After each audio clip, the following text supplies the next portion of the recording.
ரொம்ப அற்புதமான ஒரு தருணம். சாருகேசி இந்த மேடை நாடகத்தை பார்க்குறதுக்கான வாய்ப்பு கிடைச்சிது.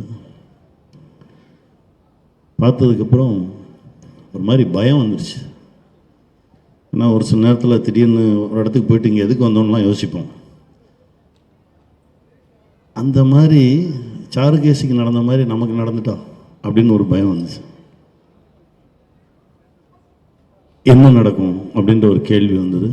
ஒரு 2-3 நாள் ஒரு மாதிரி நிறைய யோசிக்க வச்சது.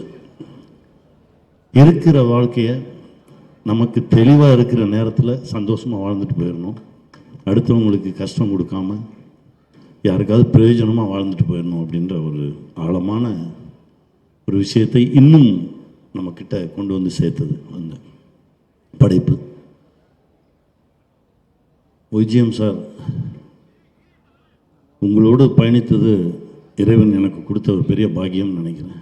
ஏன்னா ரொம்ப உண்மையாகவும் நேர்மையாகவும் ஒழுக்கமாகவும் இருக்கவங்கள சினிமா எப்பவும் விடவே விடாது. அப்படி ஒரு மனிதரை நான் பார்த்தேன். அப்படி ஒரு மனிதரோடு பயணப்பட்டது ரொம்ப சந்தோஷமாக இருந்தது. அதாவது நேரத்துக்கு கொடுக்குற மரியாதை இருக்குல்ல. இப்போ மது மேம் கிளம்புனாங்க, கரெக்டாக டைம் பார்த்துட்டு கிளம்பியாச்சான்னு சொல்லி வாட்சை பார்த்துட்டு போயாச்சுன்னதுக்கப்புறம் தான் அவர் ரிலாக்ஸாக உட்காந்தார். நான் சார்ட்ட சொன்னேன், ஜேபி சார்ட்ட, இதுதான் சார் இருக்க, இதுதான் நம்மளை இழுத்து பிடிச்சிக்கிட்டே இருக்கும். எங்கே போனாலும் 10 நிமிஷம் முன்னாடி போகணும் அப்படின்னு என் குருநாதர் சொல்லுவார். அந்த 10 நிமிஷம் முன்னாடி போனதான் என் வாழ்க்கையே மாற்றுச்சு. நாடோடிகள் கதை சொல்ல போகிறேன். 10 மணிக்கு எனக்கு நேரம் கொடுத்துருக்காங்க. 9:45 போயிட்டு நான் கீழேருந்து ஒரு மெசேஜ் பண்ணுறேன், சார் நான் வந்துட்டேன், இன்னும் 10 நிமிஷத்தில் மேலே வந்துடுறேன் அப்படின்னு. போய் கதவை தட்டினோடனே, கதவை திறந்தோடனே சொன்னார், இந்த படம் நம்ம பண்ணுறோம், இப்போ கதை சொல்லுங்கள் அப்படின்னாரு. என்னங்க கதையை கேட்கல அப்படின்னு. இல்லை, நான் இது வரைக்கும் 40 பேர்கிட்ட கேட்டிருக்கேன், யாருமே சொன்ன நேரத்துக்கு வரல, நீ ஒருத்தன் தான் 10 நிமிஷம் முன்னாடி வந்த, அதனாலே இந்த படத்தை நான் பண்ணுறேன் அப்படின்னு. அந்த நேரத்துக்கு மரியாதை கொடுக்குறவங்கள பார்க்கும்போது எனக்கு அவ்வளோ பிடிக்கும். அப்படி தான் நான் சாரை பார்த்தேன். என் குருநாதரோட வேறொரு உருவமாக தான் பார்க்குறேன். ரொம்ப சந்தோஷம் சார். இந்த படம் மிகப்பெரிய வெற்றி பெறும். உங்களுடைய உழைப்பு, உங்களுடைய ஞாபக சக்தி. நான் அந்த மேடையில் அந்த நாடகம் பார்க்கும்போது உங்களை தான் ரசிச்சுக்கிட்டே இருந்தேன், உங்களை பார்த்துக்கிட்டே இருந்தேன். அவ்வளோ சந்தோஷமாக இருந்தது. எல்லாம் முடிஞ்சிருச்சு. அப்புறம் சுரேஷ் அண்ணன் கூப்பிட்டாரு. சுரேஷ் அண்ணனை பற்றி சொல்லணும்னா, நான் படித்த பள்ளியில் எனக்கு முன்னாள் மாணவர் அவர். என்னுடைய குருநாதரோட பயணப்படும்போது ஒவ்வொரு முறை ஏதோ ஒரு விஷயம் வரும்போது சுரேஷ் அண்ணன் பேரை சொல்லுவார் எங்கள் டைரக்டர். அவ்வளோ சந்தோஷமாக இருக்கும். அவ்வளோ பரபரப்பான இயக்குனர். அசால்ட்டாக ஹேண்டில் பண்ணுவார். அப்போ தான் தெரிஞ்சது இதெல்லாம் டைரக்டர்கிட்ட இருந்து தான் வந்திருக்கு அப்படின்னு. ஏன்னா இந்த ஷூட் போகும்போது ஒன்றும் இல்லை, நீ வா நெல் உட்கார், ஏன் பதட்டமாகற அப்படின்னு சொல்லி முதல்ல கொண்டு போய் மேம் முன்னாடி உட்கார வச்சிட்டாங்க. எனக்கு அவங்கள பார்த்தாலே பயம். முதல்ல ஷார்ட்டை சுகாசினி மேம் கிட்ட போய் இப்படி பார்த்து பேசணும்.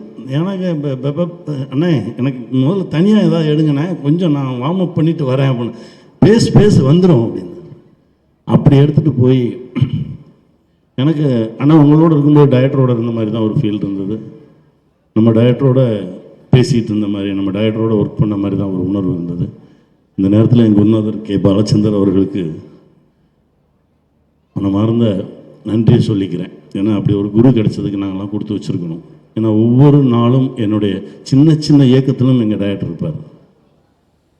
அவரை பற்றி பேசாத நாளே கிடையாது. ஏதோ ஒரு ரூபத்தில் எங்களுக்குள்ளெல்லாம் கலந்துருக்கார், அப்படி தான் நான் நினைப்பேன். அப்புறம் இதில் இருக்க எல்லாமே என் சொந்தம்தான். எல்லாத்தையும் ஆரம்பிச்சேன்னா போயிட்டே இருக்கும். இந்த ட்ராமா பார்த்து முடிச்சாச்சு. இந்த படைப்பு ஆகப்போகுது, திரைப்படமாக போகுதுன்னு தெரிஞ்சிருச்சு. சரி, நீ என்ன பண்ண போகிற அப்படின்னு என்கிட்ட கேட்டாங்க. எனக்கு ரொம்ப பிடிச்ச ரோல் 2 இருந்தது. அதில் ஒன்று தலைவாசல் விஜய் அண்ணா கொடுத்துட்டாங்க. இன்னொன்று ரொம்ப பிடிச்சது ராகதேவன். அதுக்கு பாடணும், நமக்கு வராது, நல்ல பாட்டு நான் அப்படியே பார்த்துட்டே இருந்தேன். ஆனால் இல்லைண்ணே எனக்கு ஒன்றும் நான் என்ன பண்ணுறதுன்னு தெரியல, ஆனால் உள்ளே இருக்கணும். சரி, அப்போ நீ டைரக்டராகவே வந்துரு, நீயே இந்த கதையை சொல்லு அப்படின்னு சொல்லி என்னை கூப்பிட்டு போனார் அண்ணன். இந்த படைப்புக்குள்ளே ஏதாவது ஒரு வகையில் இருக்கணும் அப்படின்னு நான் ஆசைப்பட்டேன். எனக்கு ஒரு சின்ன ஒரு இடம் ஏற்படுத்தி கொடுத்து என்னை உள்ளே எடுத்துகிட்டு வந்தாங்க. நன்றி அண்ணா, தேங்க்யூ. தேனிசை தென்றல் தேவா, அந்த பேரை கேட்டாலே ஒரு சிலிர்ப்பு வரும், அவ்வளோ சந்தோஷம் வரும், மனசுக்கு ஒரு பெரிய மகிழ்ச்சி வரும். 20 வருஷத்துக்கு முன்னாடி உங்ககிட்ட ஒரு கதையை தூக்கிட்டு வந்தேன், அந்த கணக்கு இன்னும் மிச்சம் இருக்குது, அடுத்து ஆரம்பிச்சிடுவோம், பண்ணிடுவோண்ணே. ரொம்ப சந்தோஷம். அப்புறம் சக நண்பர்கள் தோழர்கள் எல்லோருக்கும் என்னுடைய மனமார்ந்த வாழ்த்துக்கள். சார் அப்படி இருந்துச்சு சார், வசனம் சூப்பராக இருந்துச்சு சார். இந்த ரிச்சர்டுக்கான தம்பி எடிட்டர் ரிச்சர்டு என்ன பண்ணுவான்னா, ஆனால் எங்கே இருக்கேன்லாம் கேட்கவே மாட்டான். 3 மணிக்கு வந்துடுண்ணா, நம்மள டே நான் எங்கே இருக்கேன்னு கேட்கவே மாட்டேன். இல்லைண்ணா பரவாயில்ல நான் வந்துடுறேண்ணா. டே அப்படி ஒரு சொந்தம் எல்லாம், அப்படி அண்ணன் தம்பி இப்படி ஒரு உறவா ஒரு ஒரு ஒரு ரத்தமும் சதையுமான ஒரு படைப்பாக சாருகேசி வந்திருக்கு. மிகப்பெரிய ஒரு வெற்றி படமாகும். சத்யராஜ் சார் சொன்ன மாதிரி மனசுக்கு நெருக்கமான திரைப்படங்கள் தான் இப்போ ரொம்ப ஆழமாக நம் தமிழ் சொந்தங்களுக்குள்ளே பரவிட்டு இருக்கு, இறங்கிட்டு இருக்கு, குடும்பமாக வந்து பார்த்துட்ருக்காங்க. அந்த படைப்பில் சாருகேசியும் ஒரு படைப்பாக இருக்கும் அப்படின்னு நான் நம்புகிறேன். இறைவனுக்கு மீண்டும் நன்றி சொல்கிறேன். நன்றி. தேங்க்யூ ஸோ மச் கனி சார், தேங்க்யூ.